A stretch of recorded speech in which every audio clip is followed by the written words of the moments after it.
10h45, nous sommes de retour sur Direct Investisseur et nous accueillons en duplex Benoît Rousseau, trader et fondateur du blog Enlil. Bonjour Benoît. Bonjour Lucie. Bonjour, vous étiez avec nous ce matin à 9h sur Direct Marché et on se retrouve donc après 1h45 de cotation. Et on n'a pas beaucoup bougé depuis ce matin. On est toujours sur les 4506 points. Alors on était un peu plus haut tout à l'heure évidemment à l'ouverture. Mais globalement, il ne se passe pas grand-chose là. Manque de volume sur les indices. Oui, c'est ça, effectivement. On a eu des matchs extrêmement nerveux lundi, surtout mardi, où ça vraiment c'était un vrai plaisir. Ça bougeait dans tous les sens. Les carnets d'ordre étaient un petit peu explosés par des grosses lignes de temps en temps. Et ce matin, on se retourne un peu au calme. Donc c'est aussi une information intéressante. Il y a un peu moins de fébrilité. Hier, on ressentait quand même au niveau des décalages dans les cours extrêmement rapides qu'il y avait de la fébrilité, voire un petit peu de peur, donc si la peur se répand, ça devient la bourse est une foule, donc quand il y a une contamination, on peut arriver à des journées noires absolument extraordinaires sans réellement de raison, si ce n'est que la peur gagne. Et là pour l'instant on a une stabilité. Alors on se stabilise toujours sur ce fameux niveau des 4500 sur le CAC 40, ces niveaux, je vous parle depuis lundi à 8h30, c'est vraiment pour l'instant la muraille de Chine. On a fortement rebondi à chaque fois sur ces 4500, plus de 200 points en 4 jolis rebonds. Et puis là on constate qu'on rebondit beaucoup moins, donc c'est quand même un signe que le marché reste quand même assez pessimiste, puisque on rebondit certes sur les 4500 mais de moins en moins haut. Donc généralement quand on a ce type de signal, ça veut dire qu'on pourrait aller encore plus bas. C'est pas impossible, ça va vraiment dépendre des États-Unis. Ce matin, vous me disiez que vous aviez une stratégie plutôt d'achat sur repli. Du coup, aujourd'hui, vous parlez donc de ces pressions plutôt vendeuses là, que l'on constate parce que les rebonds sont moins importants. Est-ce que ça veut dire que vous allez changer de stratégie et faire plutôt des stratégies de vente sur rebond, plutôt passer vendeur ? Non, alors je passe pas encore vendeur parce que vraiment sur des niveaux, les 4005 ont un potentiel de rebond fort. On est sur des niveaux stratégiques sur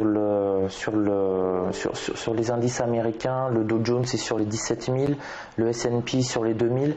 Donc pour l'instant, je préfère acheter pour profiter d'un rebond. Donc là, par exemple, vous voyez, ce matin, je vous avais signalé à nouveau les 4005, donc on a un peu rebondi dessus d'une dizaine de points. Et puis entrée, là c'est le point bas de la veille. Donc classiquement, quand on atteint le point bas de la veille, on a tendance un petit peu à rebondir. Donc ça a bien marché pour le CAC 40 et le DAX 30. Pour vous donner un ordre d'idée, je regarde depuis 72 heures, j'ai passé 37 trades. Alors qu'habituellement j'en passe 40 à 50 par jour, donc là je suis à 20-25% de mon moteur classique, de mon trading classique. Donc là je suis vraiment très prudent, très méfiant.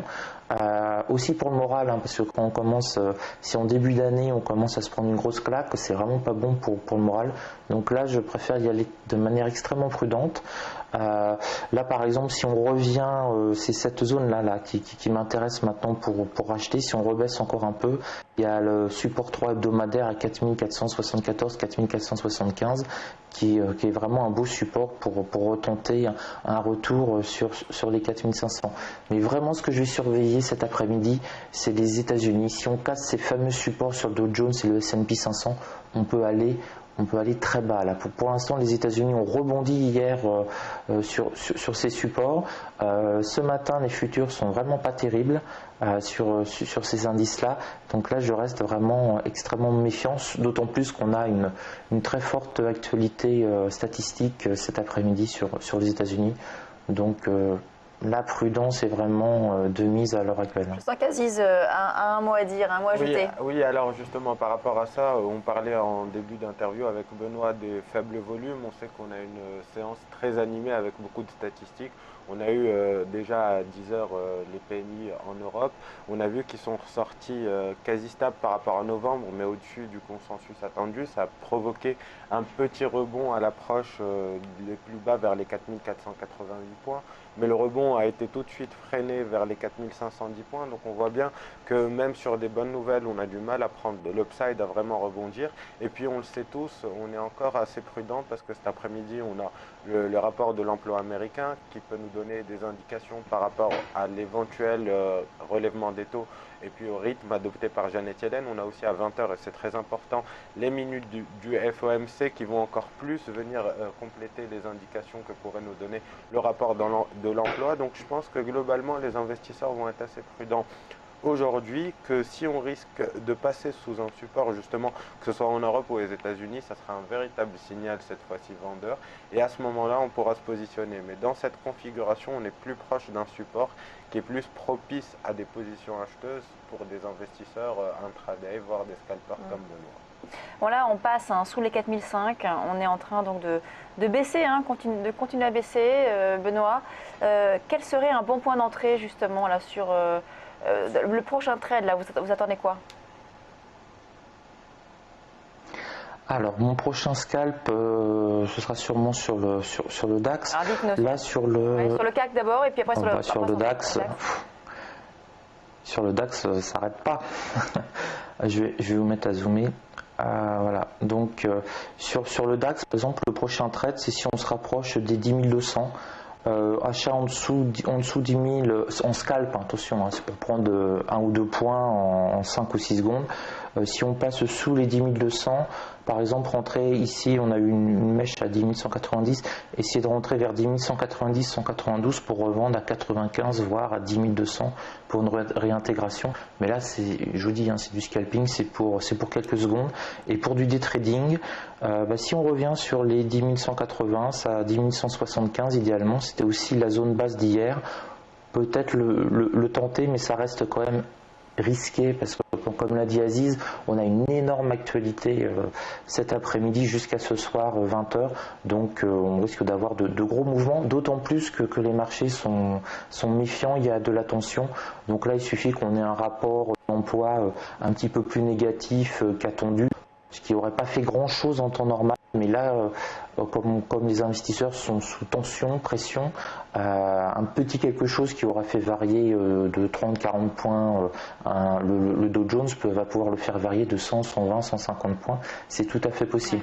En fait, en bourse, il y a deux choses à considérer en permanence. C'est l'état psychologique, on va dire, de la foule, de l'ensemble des traders qu'on peut voir dans les cours avec cette nervosité. Et là, on arrive vraiment sur des niveaux stratégiques, sur tous les indices en même temps. On se rapproche des 10 000 points sur le DAX, on est sur les 4005 sur le CAC 40, 17 000 Dow Jones, 2000 S&P 500, des niveaux qui ont été majeurs l'année dernière. Et si on les casse, comme le dit Aziz, ce sera vraiment un signal baissier. Et là, on risque d'avoir l'effet de masse, c'est-à-dire qu'on va tous se précipiter pour se mettre à vendre parce qu'on aura eu notre signal. Et là, on est juste à la conjoncture, en fait, de savoir, on est un peu sur la corde raide, est-ce que ça va rebondir ou redescendre? C'est maintenant où ça va se décider, peut-être aujourd'hui ou peut-être la semaine, la fin de la semaine. Je vous montre juste en 2 secondes le graphique sur la semaine.